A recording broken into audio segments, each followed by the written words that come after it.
Paano nga ba linisin ang maduming window screen para maging puti uli? Ito na nga yung window screen namin sa harap ng sink na kinapitan na nung dumi. Parang sapot na ng gagamba. Di na nga makita halos ang katapat niya sa dami ng dumi. Di naman siya halata kapag sa kabila ka tumingin. Modified na kasi itong screen namin to. Bigay lang sa amin ng umpe kaya di basta-basta natatanggal yung screen kung hindi mo pa tatanggalin ang screw ng slider nito.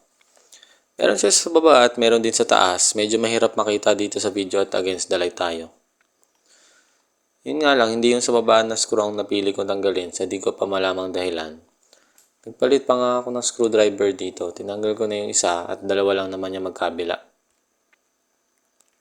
Dahil dyan, pwede ko na nga tanggalin kasama yung slider para malinis na din namin at pag pinatagal ko pa baka pati hangin di na makalampas sa screen namin.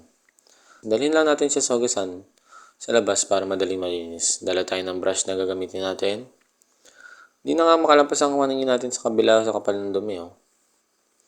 Una ko nang nilinis dito ay yung slider niya. Hugas lang naman at konting kuskus. Kaso parang kailangan ko ng toothbrush dito para magandang linis. Yung katawan niya makukuha na sa brush para malinis. Salamat sa aming ninang para sa sponsor ng isang bintana namin dito sa bahay.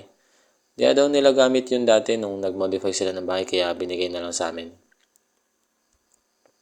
Para naman sa screen, nagigib muna ako sa batya para panghugas sa screen mamaya. At habang naghihintay, pagmasdan muna natin ang tatay at ang apo niya.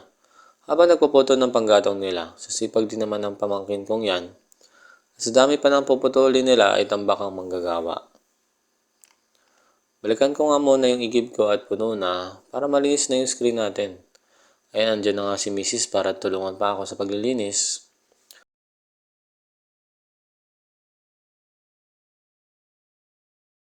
Mukhang malinis na to at kintab na, pwede na daw yan hugasan.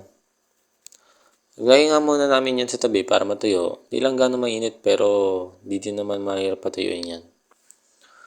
Tapos na nga kami maglinis ng screen pero pamangkin at anak ko di pa tapos maglinis sa pader namin. Hinayaan ko muna sila dyan maglaro at nag-enjoy pa sila. Pag di pa namin sila pinigilan dyan mukhang mamayang gabi pa sila matatapos. Kailangan pang magalit yung misis para tumigil sila sa paglalandi ng tubig dyan. Habang ako hinayaan ko lang sila sa mga kalokohan nila. Pwede din naman walang screen para pasok na pasok yung hangin. Ay kasama nga lang ang namukat langaw. Balik ko na muna yung slider at screw sa magkabilang dulo. Tapos doon naman sa kabilang dulo para tapos na agad kami dito. Parang walang screen yung bintana. Iba-iba naman yung nalinis na.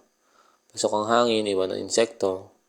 Mas kita na din ng tao sa loob mula sa labas. Iba-iba talaga kapag nalilinis. Mas mapapasok yung hangin sa loob ng bahay namin. Yun na muna. Salamat sa panonood. Hanggang sa muli.